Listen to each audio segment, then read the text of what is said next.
నా పేరు భవాని. 2 నెలల క్రితం నేను నీళ్లు నిండిన బకెట్ ఎత్తుతున్నప్పుడు నేను బాత్రూంలో జారి పడిపోయాను. ఆ తర్వాత నడుము మరియు ఒక కాలులో చాలా నొప్పి పెరిగింది. నేను సొంతంగా మంచం నుండి లేవలేకపోయాను. నొప్పి తేలికపడడానికి పెయిన్ కిల్లర్ తీసుకున్నాను. నా భర్త నాకు ఎక్స్రే చేయించారు, కానీ అందులో ఎలాంటి ఫ్రాక్చర్ కనిపించలేదు. అన్నీ సరిగ్గా ఉన్నప్పటికీ నొప్పి మాత్రం పోవడం లేదు. నేను 1 నెల రోజుల పాటు మంచంలోనే ఉన్నాను. నొప్పి పెరిగితే మందులు తీసుకుంటున్నాను, కానీ కొంచెమైనా పని చేయడానికి లేవగానే నడుము మరియు కాళ్ళలో నొప్పి పెరిగేది. నా భర్త ఎక్కడి నుండో గోందిసియా తీసుకొచ్చారు మరియు 2 నెలల పాటు దాని పొడిని తినమని చెప్పారు.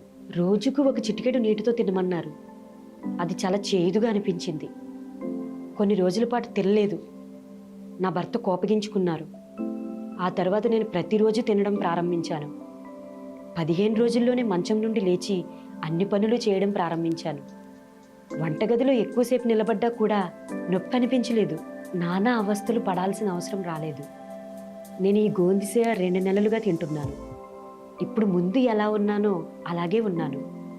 నా భర్త ఇంకా 1 నెల రోజుల పాటు తినమన్నారు. నేను రోజు తీసుకున్నాను.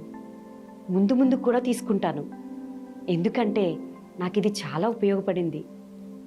నేను ప్రతి మహిళకు కూడా చెప్పదలిచాను, మీరు కూడా తీసుకోండి. ఎల్లప్పుడూ ఆరోగ్యంగా చురుకుగా ఉంటారు. లైఫ్ వేదా యొక్క గోందిసియా అశ్వగంధ మరియు కుంకుమ పువ్వుతో తయారు చేయబడింది. ఇది నొప్పికి ప్రపంచంలో అత్యధికంగా అమ్ముడయ్యే మూలిక అని నా భర్త చెప్పారు.